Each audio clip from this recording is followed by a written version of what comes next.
olá a todos vocês que acompanham o mundo pós-pandemia. Antes de dar início ao nosso programa, eu preciso dar as boas-vindas a duas colegas muito especiais que se juntam agora ao nosso time. Eu estou falando dela, Luciana Barreto, e dela, Lia Bock. E claro, né, a gente conta sempre com a maravilhosa Thaís Herédia. Olha, fazer a apresentação da nossa convidada de hoje é se empenhar num exercício de criatividade para tentar escapar de certos clichês que não resumem a força desta mulher. Então eu vou deixar de lado os títulos de Miss, de musa, do rosto mais bonito que a televisão já viu em uma atriz, para ressaltar a história de quem se mostrou frágil em alguns momentos da vida, mas encontrou muita resiliência e fez dela a sua fortaleza. Aos 68 anos, a rainha da TV vai continuar conquistando outros reinos agora, claro, na era digital. E nos tempos de pandemia, ela conclama os brasileiros a agirem com consciência e a praticar a empatia. Eu estou falando dela, Vera Fischer. Seja muitíssimo bem-vinda ao mundo pós-pandemia. É um prazer ter você aqui com a gente, Vera. Aliás, que visão, lindíssima, super bem. Você nos ouve bem? Tudo certo por aí? Estou ouvindo, tá tudo ótimo. Prazer estar aqui com vocês, é o meu prazer. Vera, eu queria começar esse papo, eu, Dani Lima, falando aqui, a sua capacidade de adaptação e de mudança, inclusive de superação, essas características estão muito atreladas, eu acho, na sua trajetória. Ela está sendo testada de novo agora, né? Você encerrou um contrato super longo com a TV, está migrando para a era digital e está fazendo tudo isso durante uma pandemia. Eu queria que você contasse um pouco para a gente como que esse momento, que é um momento que impôs a todo mundo mais isolamento, mais reflexão, te ajudou a encarar e está te ajudando a moldar a nova Vera, essa Vera que vai ressurgir de novo agora nessa fase, digamos, digital. Pois já são, sei lá, 5 meses, né? Estamos no 6º mês já e a gente não imaginava que fosse acontecer essa coisa tão terrível, mas a gente tem que se adaptar. Eu sou uma pessoa muito jurássica do ponto de vista real da palavra, porque eu sou uma pessoa que usa o celular a partir de fevereiro desse ano. Então, para mim, é uma novidade total lidar com as redes e está me saindo tão bem nesse curto espaço de tempo. Eu acho que eu estou aproveitando para botar para fora várias coisas que estão surgindo na pandemia. E isso está me dando força, porque a gente tem que se adaptar a uma nova realidade e a minha vida vai mudar. O meu trabalho, quer dizer, eu vou continuar sendo uma atriz, mas ele vai ser modificado um pouco. Isso está me deixando muito curiosa, mas também muito inteira para ir para frente. Muito bom, gente. Desde fevereiro já está aí bombando nas redes. Pelo amor de Deus, uma receita de sucesso. Lu Barreto. Porque tem conteúdo, não é, Vera? Vera, Luciana Barreto falando aqui com você. Primeiro eu quero te dizer que eu comecei a te seguir, a te stalkear, ver todos os seus posts, e aí, de repente, quando eu olhei, eu achei que eu estava te estudando, mas quando eu olhei, eu estava anotando várias dicas de filmes para assistir com a minha filha. Várias. E aí, eu quero começar já com essa curadoria. Como foi feita essa curadoria? E outra coisa curiosa, todo post seu começa com uma foto sua lindíssima e risonha, independente do filme. De onde saiu essa ideia? Olha, eu tenho Instagram há uns 4 anos. Porque me disseram assim, eu falei, mas eu sou uma pessoa de idade, as mulheres de idade não têm Instagram, isso é para jovem. Mas alguém me botou isso na cabeça e esse Instagram existe há 4 anos.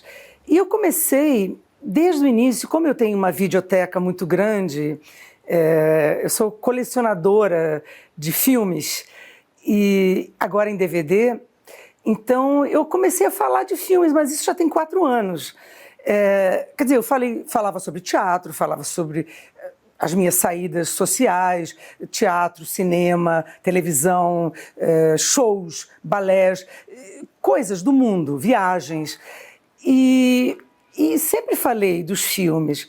Nunca foi uma pretensão de indicar, nunca foi. Eu falei, bom, vou falar sobre o filme que eu estou vendo hoje, que é um suspense, ou então sobre um drama psicológico, ou então sobre uma comédia rasgada. E eu ia falando e botava sempre minha foto e depois a foto do filme. Às vezes foto dos atores e dos diretores. E isso começou já tem tempo. Agora, na pandemia, as pessoas acharam que Vera Fischer Indica era uma nova fórmula que eu estava encontrando. Também não é bem isso, mas eu tenho umas meninas da Amarelo Urca que falaram, Vera Fischer Indica é uma boa, vamos continuar nessa. Mas, ao mesmo tempo, eu não quero ficar também só nisso, porque parece que eu sou uma profissional no assunto, e eu não sou. Então, assim, eu sou uma pessoa leiga, que gosto muito de cinema, gosto de séries, acompanho. Aí eu acho que eu continuei seguindo isso, de postar filmes e séries, falar sobre isso. Agora eu estou desenvolvendo também um novo projetinho que chama Vera Theatre, que eu leio textos de teatro com um amigo meu, ator e diretor, que chama Michel Blois. É uma coisa muito nova, eu só fiz uma semana que passou e não dá para ser toda semana porque tem que escolher textos e a gente tem que ter a qualidade do texto, tem que... Enfim, não é uma coisa paga, né? É uma coisa... Estamos nos divertindo e descobrindo textos novos na pandemia e tentando contar histórias para as pessoas que estão em casa. E continuando a citar filmes, a falar sobre filmes, que eu também falo muito, de uma forma muito crua, sobre o que eu acho, né, dos filmes. Eu não posso falar o que todos acharam, eu falo o que eu acho, que é de uma forma muito simples de me expressar, e as pessoas entendem e gostam. Eu acho que é por aí. Oi, Vera, é Thaís Herédia aqui com você. Eu estou escutando você falar, imaginando assim que eu passei a minha vida assistindo você na televisão e agora a gente está com você através de um celular. Essa é a imagem que esse mundo digital nos proporciona, né? E certamente vai continuar fazendo jus à sua beleza e ao seu talento. Então, imagino que essa transição que você vai fazer das novelas na TV para uma Vera Fischer digital vai contar certamente com essa luz que você tem sozinha, que vai atravessar qualquer lente que estiver parada na sua frente. Eu queria saber qual é a Vera que você está preparando para apresentar para o seu público a partir de agora, nessa nova linguagem, mesmo que a sua luz continue brilhando, mas você pensa em fazer alguma coisa diferente? Você está citando a leitura do teatro, quer dizer, você está revendo o produto artístico, que produto artístico você pode apresentar para o seu público a partir de agora? Eu acho que são vários, porque eu nunca vou deixar de ser atriz, nunca vou deixar de ser atriz. Então, eu sou uma atriz de palco, né? Eu gosto de ser de palco, embora eu tenha feito muitos filmes e muitas novelas, muitas séries de sucesso, eu amo também. E não quer dizer que eu não vá voltar a fazer novelas em televisão. Existem várias redes e hoje em dia temos também muitas séries sendo feitas brasileiras. E eu quero me incluir nisso aí. Porque eu acho que representar, para mim, é uma coisa visceral, eu preciso disso. Então, eu vou precisar estar no palco, sim, quando der, quando não der, virtualmente, a gente vai gravar as coisas. Eu penso em ter um programa sobre teatro, falando sobre isso. Eu penso em fazer um programa, talvez, falando sobre filmes, sobre sobre como eu vejo o panorama do cinema hoje em dia via streaming, porque eu sei que existem grandes diretores contrários a essa nova abertura, né?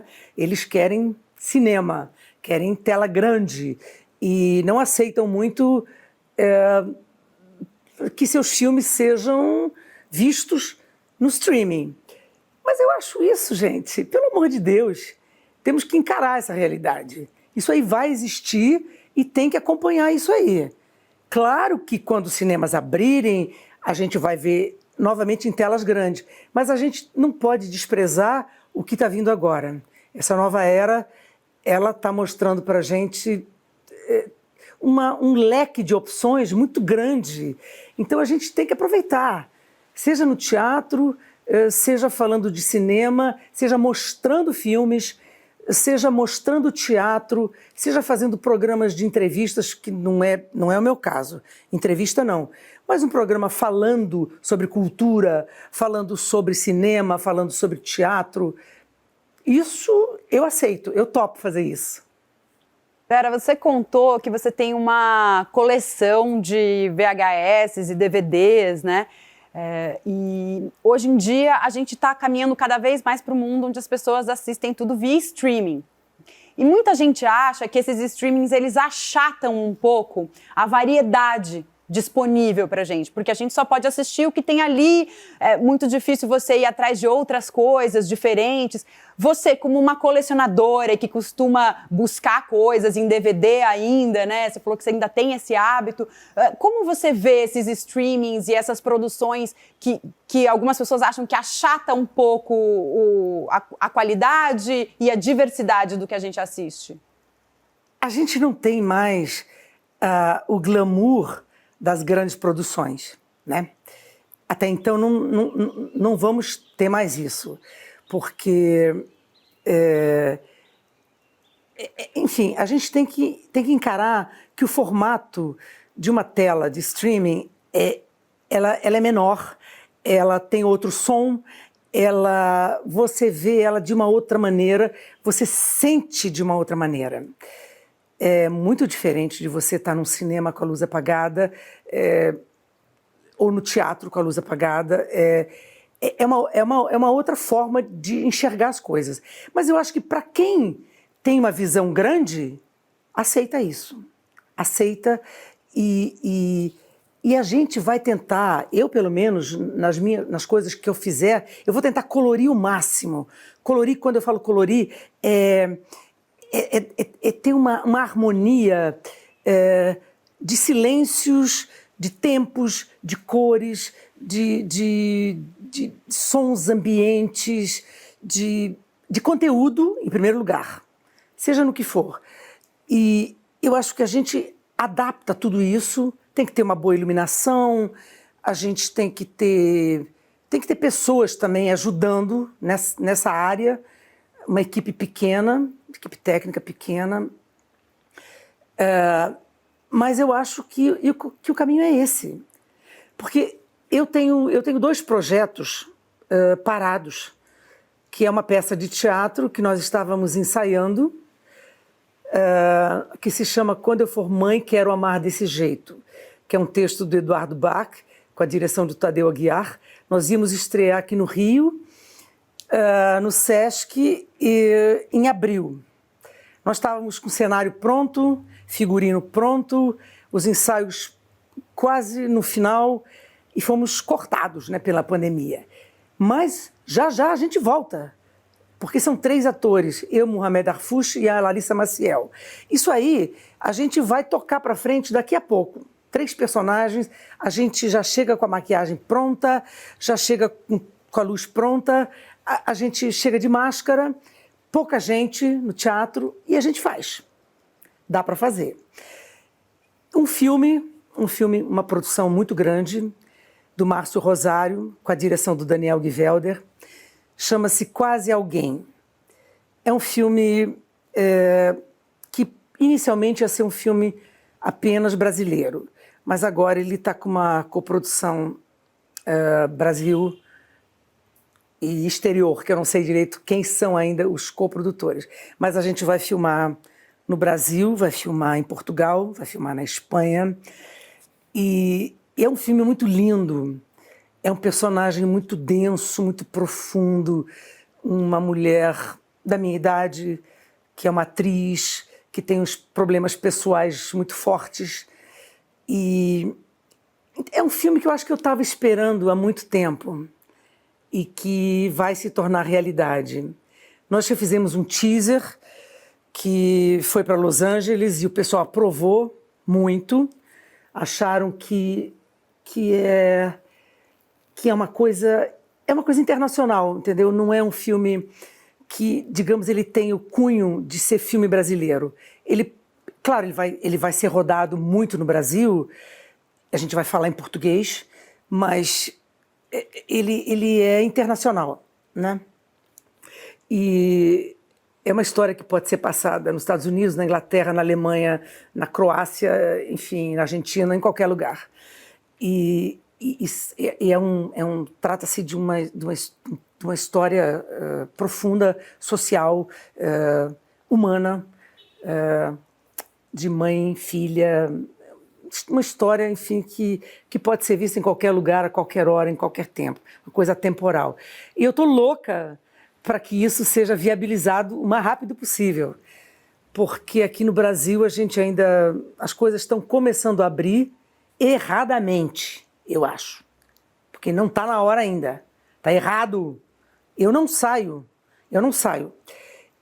mas eu sei, pelas notícias, as praias estão cheias, shoppings abriram, restaurantes abriram, barzinhos abriram, as pessoas não têm respeito, não usam máscaras, elas não se preocupam com si próprias e com o alheio. Então eu acho isso muito errado. Eu acho que os países que fecharam totalmente, eles estão zerados no Covid agora. Nova Zelândia foi um grande exemplo, outros países da Europa seguiram esse exemplo. Mas é assim, eu acho que para abrir dessa forma está cedo ainda. E o Brasil, na verdade, nunca fechou totalmente, né? Porque os governantes nunca foram brabos, vamos fechar, não. Sempre teve uma abertura, assim. Então, isso aí eu acho que prejudicou muitas mortes e também uma coisa muito relapsa. Eu acho que a gente tem que prestar atenção nisso aí. Vera, Dani Lima aqui de volta. Você abriu várias janelas, mas eu quero voltar em uma coisa específica, na verdade. Você, durante toda a sua carreira, muito exitosa, claro, exitosa como poucas, né? Você sempre sofreu um escrutínio muito pesado da imprensa. A sua vida sempre foi muito vigiada, os sucessos, os amores, as separações, os percalços. Esse escrutínio, eu imagino que tenha te custado alguma coisa. E eu queria falar um pouco sobre isso. Mas também comparar com a vigilância agora da era digital. Aquele comentário meio maldoso que você não receberia, ou que talvez não receberia nessa escala, ou que esteja ao alcance da palma da sua mão. Qual é a diferença entre o escrutínio da mídia e a exposição direta para o público? E esse escrutínio que te acompanhou a vida toda e vai seguir agora, porque você está nas redes sociais, ele te mudou de alguma forma? O que é que ele resultou na sua vida? Eu sempre fui uma pessoa muito corajosa e muito espontânea e muito direta. Então, isso aí, e sempre fui muito forte. Porque se eu não fosse forte, cara, eu não estaria mais aqui. Isso aí é uma coisa a se pensar. Mas tem gente que diz que eu devo ser estudada pela ciência. Mas é assim, eu passei por todas essas coisas e durante uma época a imprensa foi feroz comigo, feroz mesmo. E apesar de tudo isso que eu falei, eu sempre fui tímida. Eu sempre fui reservada. Então, eu usei o quê? Eu usei a extroversão para segurar a onda. Eu fui para fora de mim, porque se eu ficasse na minha timidez, que ainda existe, eu teria sucumbido, entendeu? Aí eu acho que eu fui para o lado extrovertido, botando para fora tudo que eu dizia, tudo que eu achava, tudo que eu sentia. E isso foi junto com o meu trabalho. A minha vida e o meu trabalho sempre foram um mix. Então, assim, se não fosse assim, eu não seria essa atriz que eu sou. Porque eu não sou uma atriz, digamos assim, eu não sou uma atriz que estudo e sou de uma forma mais fria, né? Mais técnica. Não, eu sou muito visceral, então para mim as coisas são profundas, eu me jogo totalmente, seja no drama, na tragédia ou na comédia. E isso aí, às vezes, confunde um pouco, não o público ama isso, mas assim, isso confunde a crítica, que é chata às vezes, e confunde também a própria escala artística, porque eles me olham como se eu fosse uma louca. Mas a loucura é saudável? Essa loucura que eu tenho é saudável?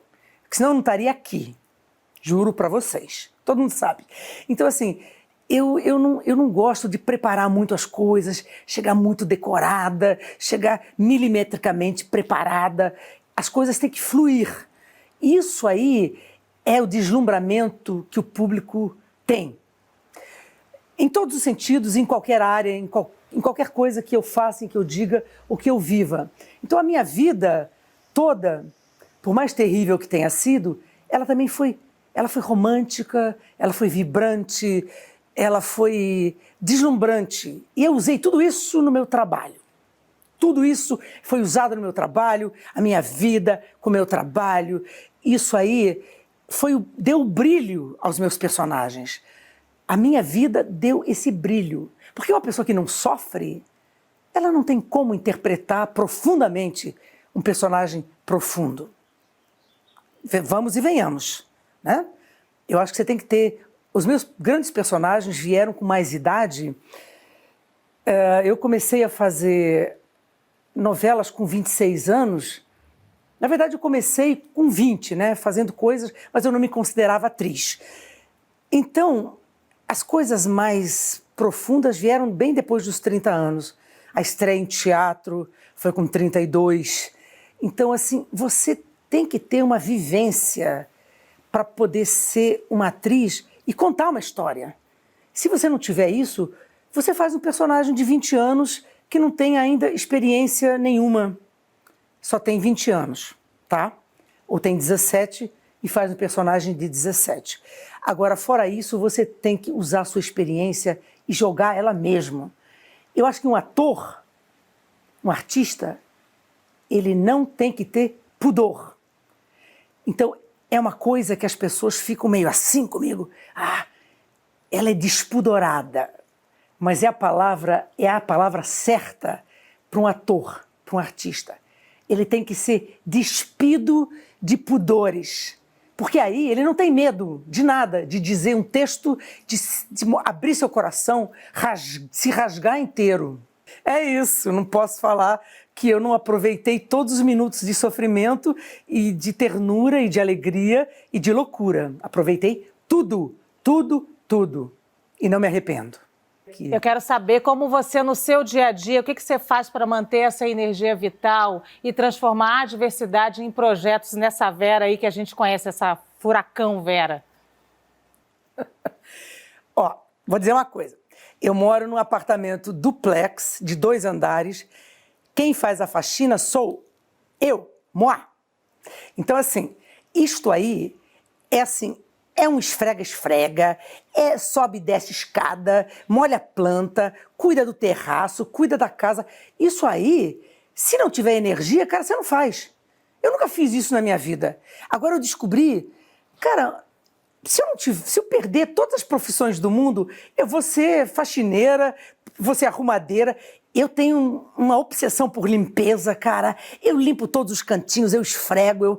Cara, é uma coisa maravilhosa. Eu boto uma música no volume mais alto, eu boto muita música, eu ouço muito blues, muito soul, eu ouço Billie Holiday, eu ouço...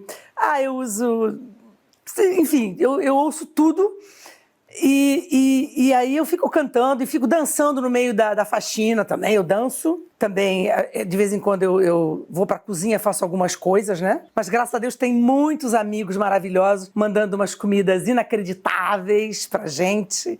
Então, assim, eu tô com medo de engordar, porque, assim, tem coisas gostosas. Então, assim, mas tem que comer também. Na pandemia, você não pode ficar fazendo dieta, que eu não sou pessoa de fazer dieta, né? Então, assim, tem que comer, tem que beber seu vinho ou beber qualquer bebida que a pessoa curte, porque tem que fazer isso, porque senão a gente não aguenta.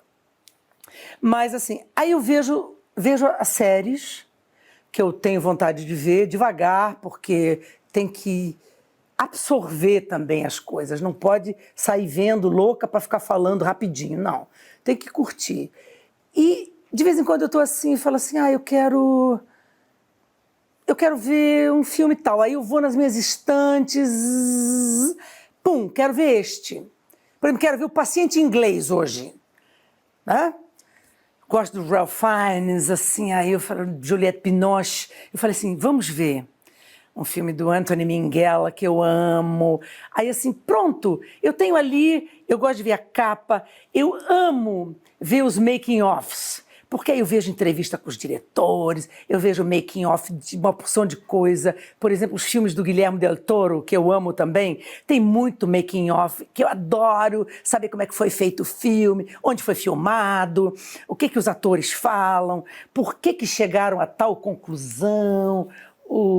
Eu amo tudo isso, entendeu? Então, isso, assim, o DVD me dá essa possibilidade de eu ver ficha técnica, de eu ver essas entrevistas. E tem o seguinte, tem o meu Instagram, né, que por enquanto é diário. Eu falo, as pessoas ficam loucas, porque elas falam assim, mas Vera, você fala de um filme por dia, como você aguenta, como você consegue? Bom, às vezes eu lembro, mas muitas vezes eu tenho que rever certos trechos para poder dar a minha opinião pessoal sobre aquilo que eu estou vendo, né? Eu às vezes escolho, por exemplo, essa semana eu escolhi 3 filmes do Brian De Palma. Eu tenho que rever, porque às vezes eu gosto de falar, botar uma semana só de um diretor, ou só sobre um ator, ou só sobre um estilo, só suspense, só filmes noir, filmes antigos, musicais, por exemplo, uma semana Fred Astaire. Então, assim, isso tudo. E assim, e as minhas redes, os seguidores, eles ficaram mais vorazes, então eu estou tendo muito mais seguidores. E eu estou respondendo, gente. Cara, eu vou aí, é assim, às vezes tem 600 pessoas, às vezes vai para 900. Eu falei, gente, eu não consigo responder todo mundo. Aí eu boto os emojizinhos, aí os meus emojis preferidos são a borboleta e o unicórnio. São os meus 2 símbolos. Você falou um pouco aí, Vera, sobre engordar, né? Que a pandemia não é um momento para também ficar fazendo dieta. E, de fato, é um momento que mexeu muito com o tanto que, principalmente, as mulheres se cuidam, né? E você, como uma musa, uma diva, que sempre foi cobrada e elogiada por ser uma mulher muito bonita, né? Você acha que esse momento pode servir para a gente desconstruir um pouco essa necessidade, essa obrigação da mulher em pintar o cabelo, fazer a unha, fazer depilação? Como você vê, assim, essa cobrança sobre a mulher e o que esse momento pode mudar para a gente? Então, eu estava até semana passada com uma mecha branca. Eu vi. Eu parecia Constanza Pascolato, chiquérrima, né? Mas assim... Grande Constanza, maravilhosa, divina. Mas assim, aí o meu público falou assim, gente, a gente quer a Vera loura. A gente quer a Vera loura. Aí eu falei, gente, eu passei 4 meses e meio com a mecha branca. Eu falei assim, será que eu deixo? Eu falei assim, mas o público tá pedindo. E agora eu tô com um público, gente, agora não, tem muito tempo já. Um público adolescente enorme, enorme. Estão abrindo fãs-clubes com gente de 16 anos. Gente, como é que eles veem as minhas coisas? nasceram agora, ontem. Então, assim, aí eu brinco muito porque eu sou uma pessoa também muito espontânea, muito descontraída e assim, e muito natural, né? Muito verdadeira, porque assim, não dá para mentir, eu não minto, nunca menti, que é uma coisa também que o pessoal, sabe, a classe artística, a imprensa, não gosta de gente muito verdadeira, não. Isso incomoda, incomoda. Dane-se, sempre fui assim e vou continuar sendo. Já vou fazer 69 daqui a 4 meses, tô bela, maravilhosa, me sentindo duca, então tá bom. E, gente, olha só, unha realmente eu não faço. Unha eu não faço, porque preciso dela curtinha, porque tem que pegar, né? Pegar nas coisas, celular. Eu digito com 2 dedinhos, gente, que eu não sei digitar manualmente como as pessoas fazem, rapidinho, eu não tenho essa prática, acho que eu não vou ter nunca. E assim, não dá para ter unha grande, não vou ter nunca mais, a não ser que um personagem exija. Aí a gente usa, claro. Existe unha postiça para isso, não é não? Tudo postiço, peruca, cílio postiço, existe para a gente enriquecer nossos personagens. Mas a Vera, isso dá um título de programa, hein? Super. Vera a Vera. Super dá.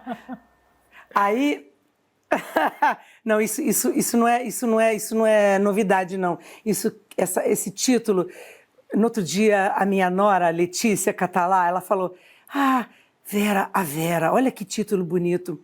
Fixou na minha cabeça, né? É bacana, né? Muito, A gente muito já legal. tem, as redes já me chamam de Veraflix, Netfisher, então Vera a Vera. Veraflix, Netflix. Muito bom. Thaís. Eu queria falar sobre a solidão, porque você é uma mulher super bem resolvida, né? Infelizmente não somos todas bem resolvidas. E a pandemia também forçou, especialmente as mulheres mais velhas, as bem resolvidas e as não tão resolvidas, a ficarem muito sozinhas. E por tudo que a gente já te ouviu aqui, a solidão não te parece uma inimiga, ao contrário, ela te parece uma companheira em algumas situações. Como é que você está encarando essa solidão e como é que você encara o medo da solidão que muitas mulheres têm? Sabe, eu sempre vivi, desde criança, com a literatura. Eu li muitos livros desde cedo, porque eu só vinha ver televisão na minha cidade com 16 anos. Então, o que eu fazia? Eu ouvia rádio, ouvia música na minha vitrola e lia desde criança. Eu li de tudo. Então, quem lê nunca está sozinho, porque você tem você usa a sua imaginação para tudo. Os personagens estão dentro de você, todos os autores estão dentro de você, todos os personagens que esses autores escreveram, as histórias que eles escreveram, elas estão dentro de mim. É como se eu fosse um arquivo sem fundo, sem fim, e onde cabe tudo. E você nunca fica só, porque esse universo da literatura, ele te acompanha todas as horas, todos os momentos, você lembra, você viaja. E eu sou muito imaginativa. Então, assim, cara, eu sou uma pessoa que gosto de imaginar coisas, e eu me imagino em várias situações. Então, isso me dá um prazer orgástico, sabe? Quando eu fico sozinha e imagino coisas que eu já li. Então, assim, muito antes de conhecer uma pessoa, um homem de carne e osso, uma mulher em carne e osso, eu conheci na minha imaginação o sexo, na minha imaginação. Então, tudo isso, cara, quando você tem isso, você se completa, cara. Não existe isso de solidão. Não existe a solidão acompanhada de mim mesma. É uma bênção. Maravilhosa. E depois eu vivo com meu filho, que é maravilhoso, graças a Deus. Vera, você falou agora há pouco que descobriu muitas das coisas, inclusive de sexo, lendo, né?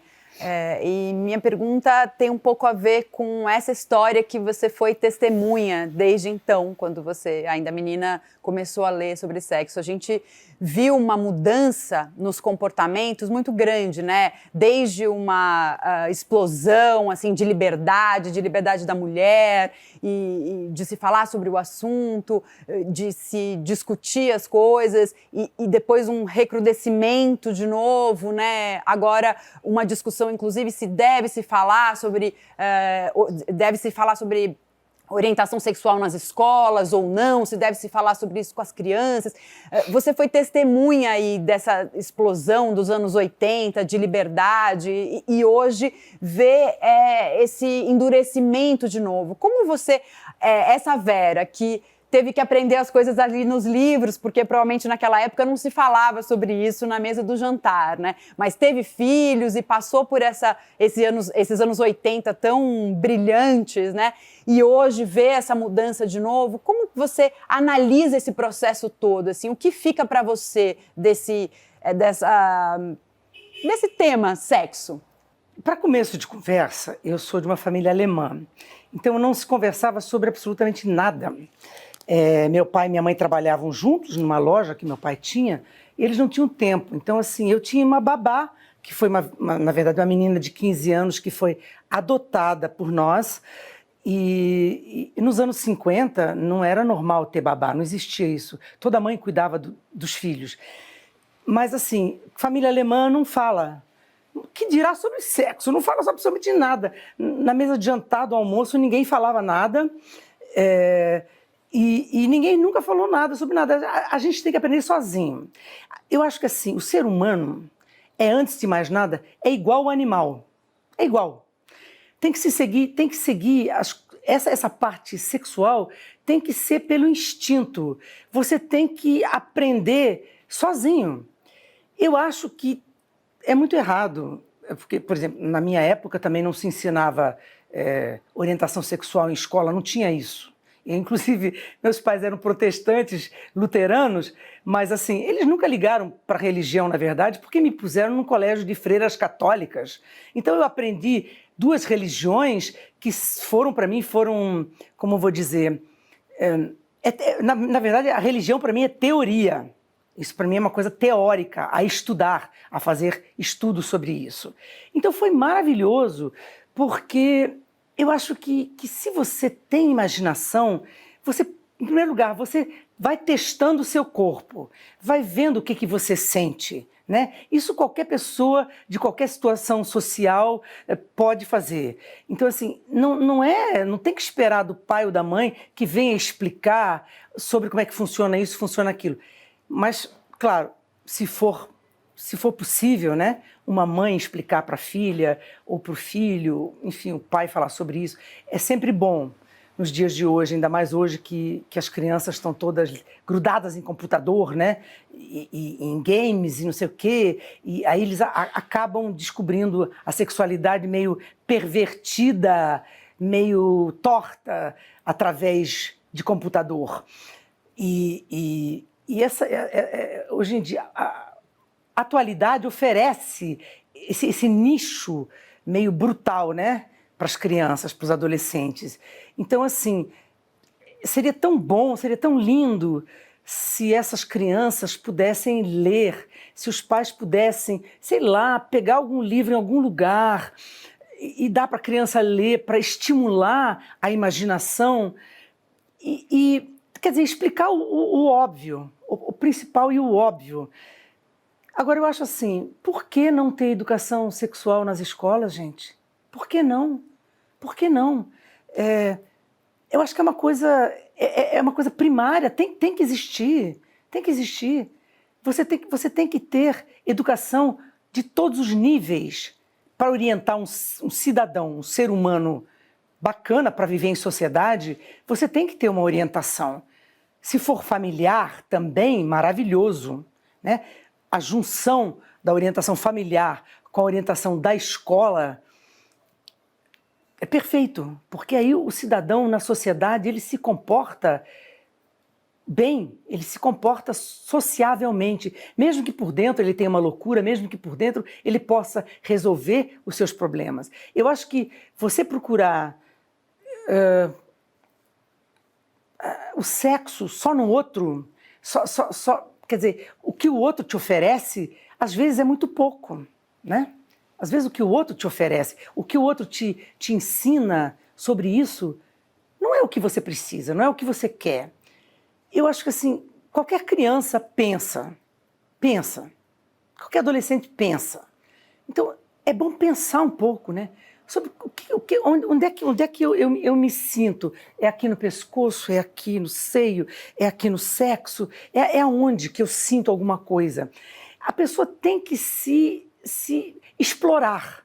É como um aventureiro, um explorador que vai explorar a Antártica, vai explorar as profundezas do oceano. Você tem que explorar o seu próprio corpo. E para isso você não precisa de ninguém. Então, assim, é uma coisa que você faz sozinho. Mas acho assim, eu realmente acho que a sociedade parece estar a anos-luz, né, do que nós precisamos. A gente precisava ter isso nas escolas, sim. Bom, eu queria pegar por aí, então, já que o assunto ficou mais denso, Vera, a gente vai manter o alto astral depois, mas durante a pandemia a gente viu acontecer no mundo, esse é um assunto muito caro para mim, após a morte do George Floyd, foi um homem que ficou 8 minutos e 46 segundos sufocado por um policial pelo pescoço, foi uma imagem que correu o mundo, e a gente vê ainda pelas ruas do mundo pessoas fazendo protestos antirracistas. Eu quero falar com você sobre isso, mas no guarda-chuva do racismo eu quero falar com a ponta do Miss Brasil, que eu sei que é um assunto que você domina. A gente tem o concurso Miss Brasil desde 1954 e até hoje nós tivemos 3 Misses negras, uma em 1986, que é a Daisy Nunes, depois a Raíssa Santana e a Mona Lisa Alcântara em 2016 e 2017. A Mona Lisa Alcântara, se eu não me engano foi ela, em 2017, começou a sofrer muito ataque de ódio nas redes. E as falas eram, nossa, ela não tem cara de Miss, tem cara de empregada doméstica. Nossa, ela não é bonita. Até discurso de ódio no sentido de queria que ela morresse antes de representar o Brasil no Miss Universo. O nível era esse de discurso de ódio. Então eu queria que você falasse sobre ser ícone de beleza num país onde boa parte da população, boa parte das mulheres são negras, não conseguem alcançar esse patamar de também ser ícone de beleza por conta desse racismo estrutural que a gente tem. Como você pensa sobre isso? E também que você falasse da parte do discurso de ódio. Se você conhece o discurso de ódio, se você tem hater e como você lida com isso. Olha, eu não vejo nas minhas redes, eu não vejo haters. Eu não vejo. Então, tudo que eu leio são coisas bonitas, positivas e construtivas.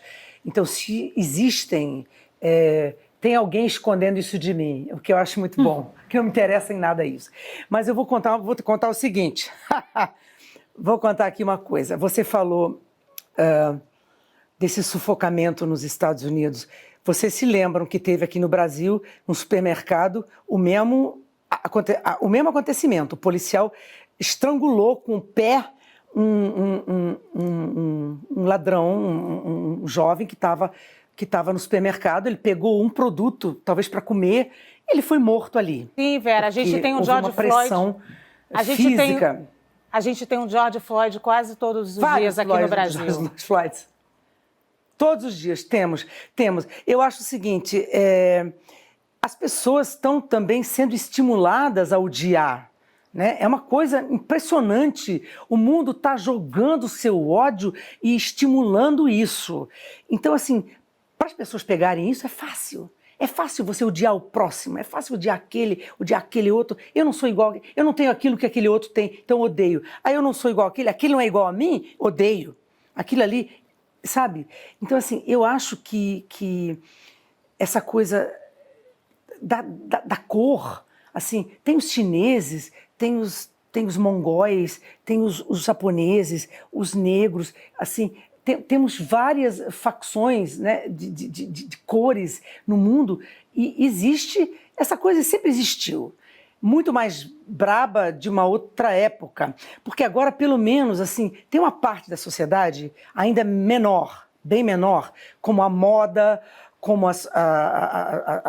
quer dizer, a televisão e o cinema, eles estão investindo muito mais nos atores negros, né, agora. Estão investindo muito mais. A gente vê isso claramente, estão dando uma força para isso. Na música também, essas pessoas estão crescendo assustadoramente, o que é maravilhoso, mas ainda é uma gama muito pequena, mas essas pessoas explodem, elas explodem, estão explodindo hoje em dia. Antigamente, nos anos 50, não havia o Sidney Poitier e uma outra atriz e ponto, né?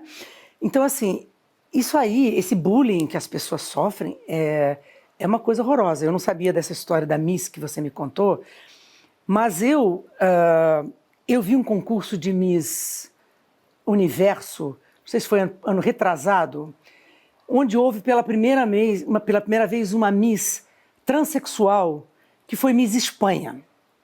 E ela desfilou no Miss Universo, e ela teve uma significância muito grande, que foi a primeira vez. Ela era linda, era espanhola, mas era trans.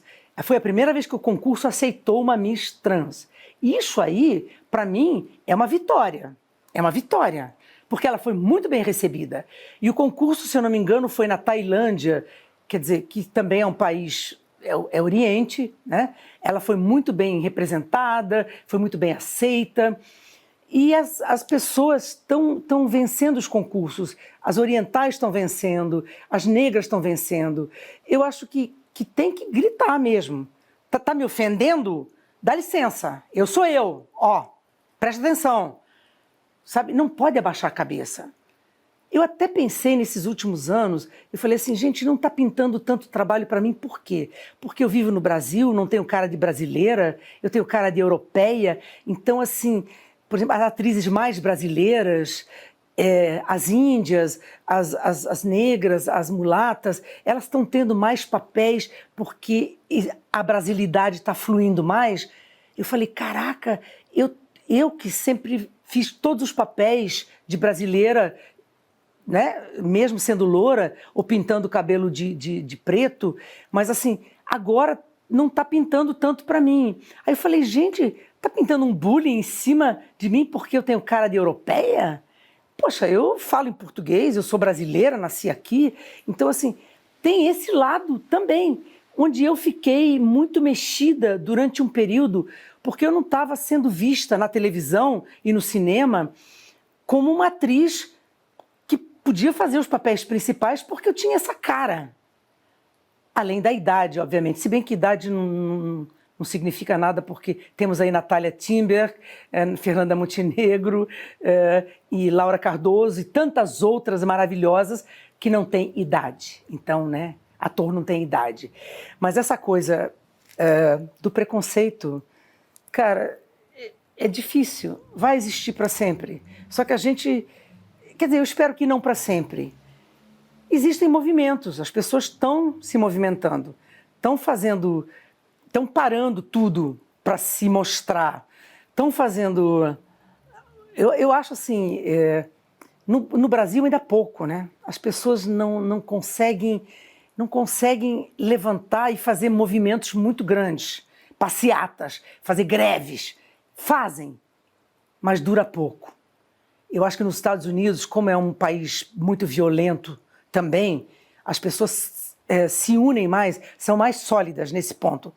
Também é mais perigoso, né? Mais perigoso. É um país muito perigoso. Aqui é um país perigoso.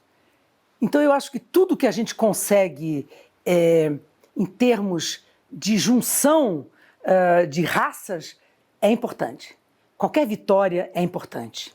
Vera, eu queria saber como é que está o seu contato, como é que você está acompanhando a classe artística. Nós já recebemos aqui outros artistas, o Daniel Filho, por exemplo, que é diretor, o Paulo Miklos, que é músico, Paula Lima, cantora, a Elisa Lucinda, que é atriz como você, e nós, com todos nós passamos por essa percepção aí da sua sensibilidade e de como está sendo acompanhada a classe artística como um todo, porque vocês estão onde a luz está. E todo o resto está ligando a luz, né? E está fazendo a coisa acontecer, e a gente sabe que para eles está um momento muito difícil. Como é que você está acompanhando isso? É complicado. É complicado. Eu acho que metade das pessoas que trabalhavam na parte técnica de espetáculos teatrais, espetáculos musicais,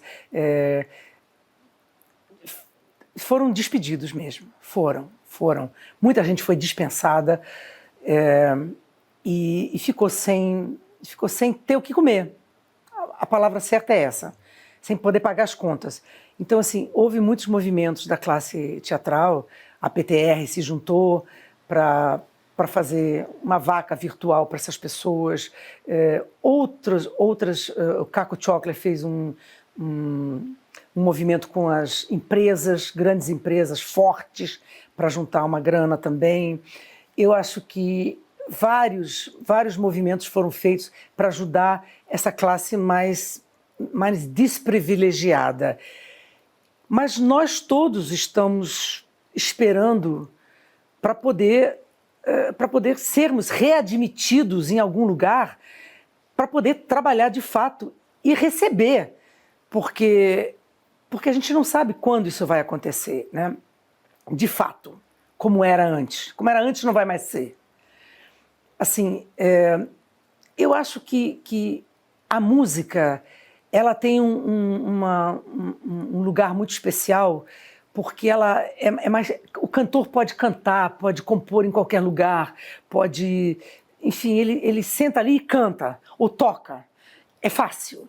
Para o ator que fala, é um pouco mais difícil, porque a gente tem que ter um texto, a gente tem que centralizar mais, a gente fala numa língua que as pessoas têm que entender o que a gente fala. A música é universal, então você pode cantar em qualquer língua, qualquer pessoa ouve, qualquer pessoa entende.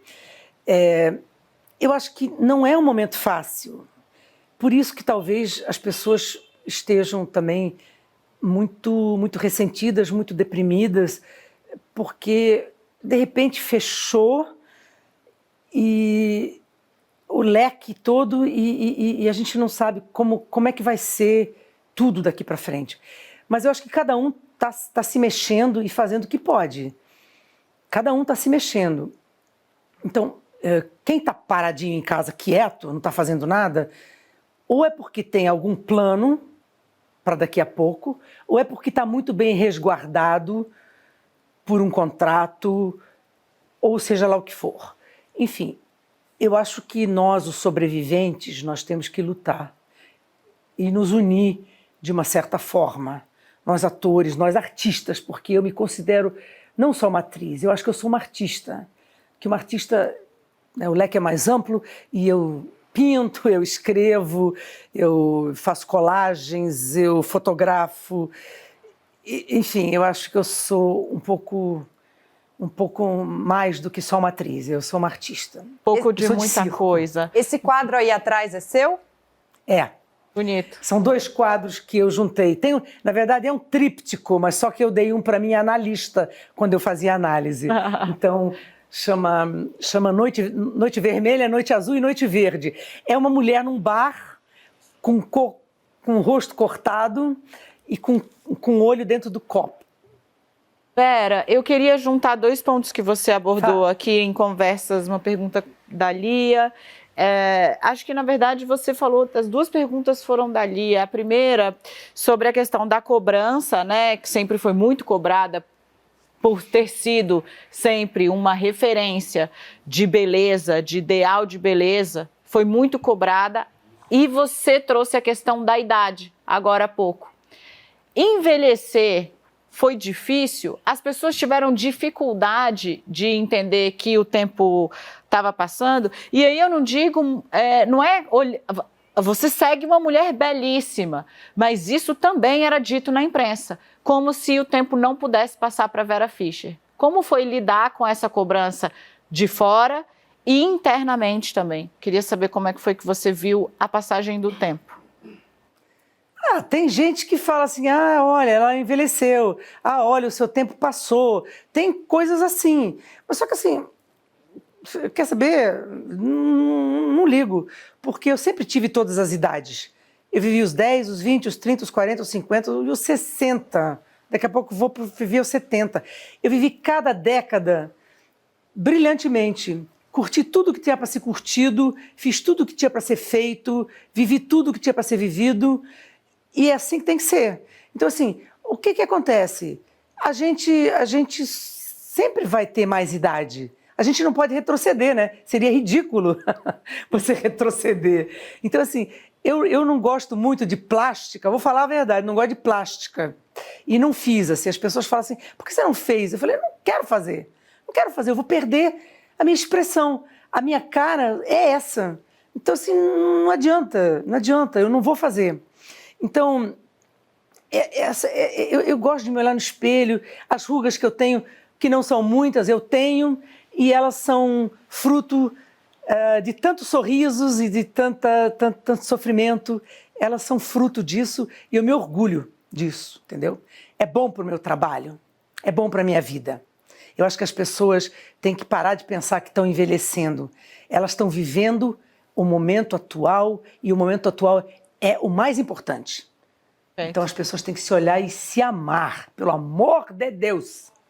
A gente tem falado muito, Thaís queria falar? Não, pode. A gente tem falado muito hoje, cotidianamente, com questão da pandemia, inclusive, mas uma questão mais política no Brasil, de uma polarização. Esse é o termo que tem gente que gosta, tem gente que não gosta, mas falando dessa divisão do Brasil. Eu vi aqui que você já, durante a nossa conversa, pontuou várias coisas, ou seja, você é uma pessoa que já mostrou pra gente que não tem problema nenhum de falar, é muito sincera. Como você se posiciona dentro dessa polarização do Brasil hoje? Cara, você está falando de uma polarização o quê? Social, política, socioeconômica, porque dessas coisas eu não entendo. Social. Olha, cara, e eu não gosto de falar sobre política, não gosto mesmo. Porque eu sou... Todo ser humano é um ser político, né?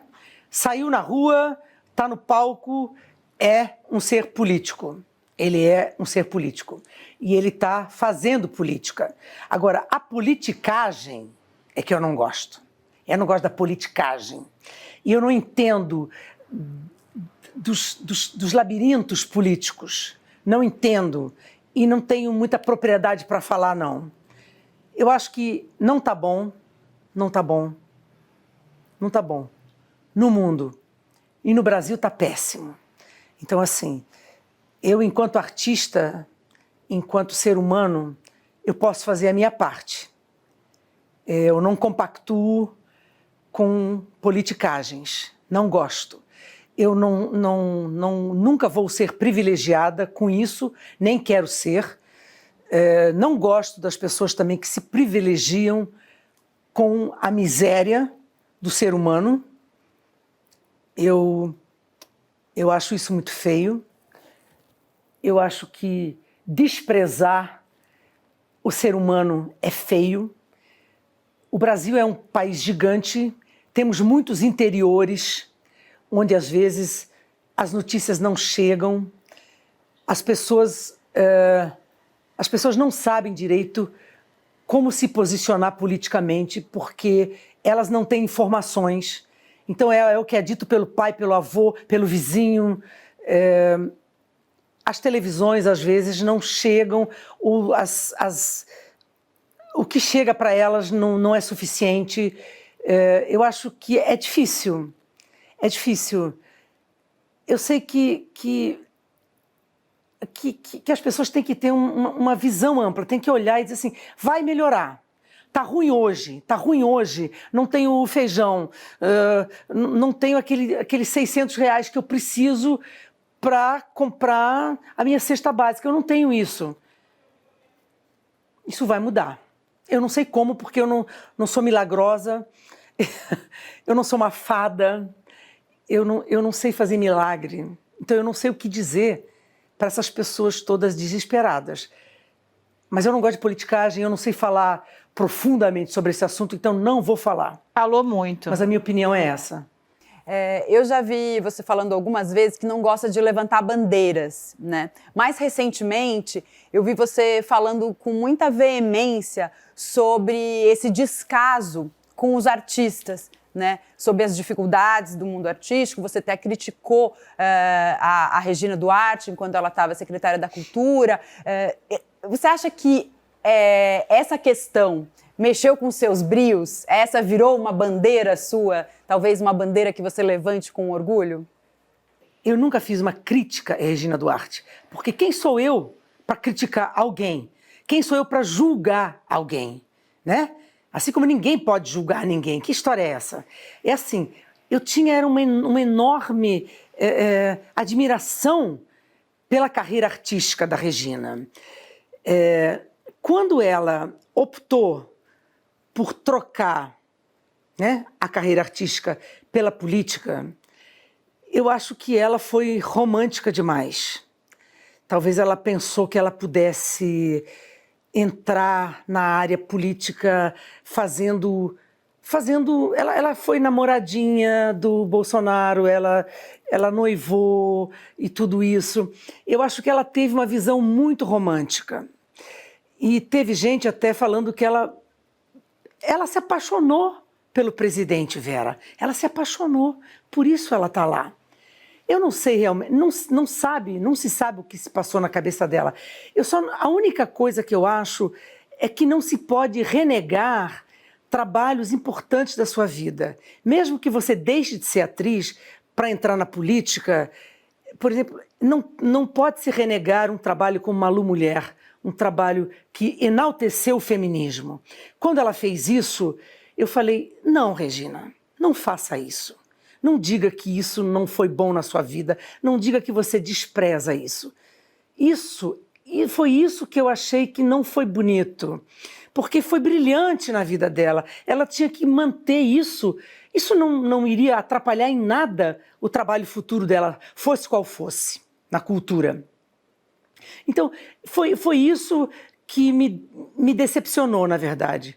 Foi isso, ela ter renegado os grandes trabalhos artísticos que ela fez. Foi isso. Vera, o nome do programa é O Mundo Pós-Pandemia, né? E nós temos nos dividido, nós que eu digo humanos, temos nos dividido entre aqueles que acham que vamos mudar para melhor e aqueles que acham que não vamos mudar nada, que tudo vai voltar a ser como era antes. Em qual metade você está? Olha, eu acho que eu, como pessoa, como caráter, como personalidade, eu não vou mudar nunca. Eu sou assim. E as pessoas não deveriam mudar seu caráter também. Quem tem caráter, não é? E quem não tem, tomara que venha a ter. Então, assim, agora que as coisas vão mudar, vão. Que as coisas vão mudar, vão. E para melhor. Eu já te falei, eu sou otimista, cara. Se isso é uma doença, não é doença saudável. Eu sou otimista, cara. Então eu acho que vai mudar para melhor.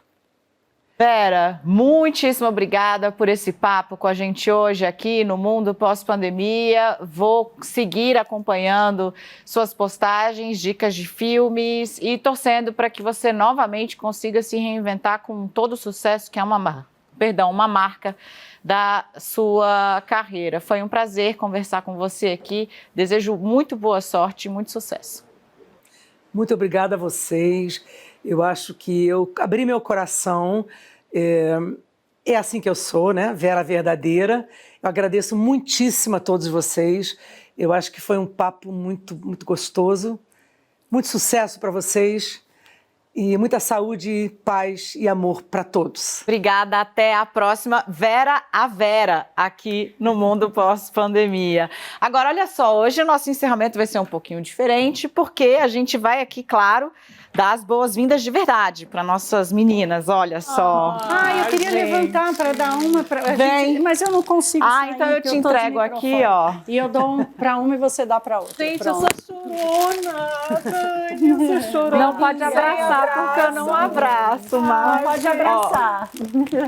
Muito bem-vinda, Gente, uma honra obrigada, ter você aqui. Cotovelo. Eu estou muito feliz, Cotovelo, eu estou cotovelo. muito honrada de estar aqui com vocês. A honra é toda nossa, E Luciana. chorando, claro. Eu Lia, também, estou idem. muito contente, muito obrigada, muito carinhoso. E vambora! Olha, a Lia conseguiu uma coisa, um feito, porque a Thaís Herédia ficava se gabando de ser a mamãe do grupo. Aí, Lu Barreto também tem uma filhota, mas a Lia tem muitos filhos.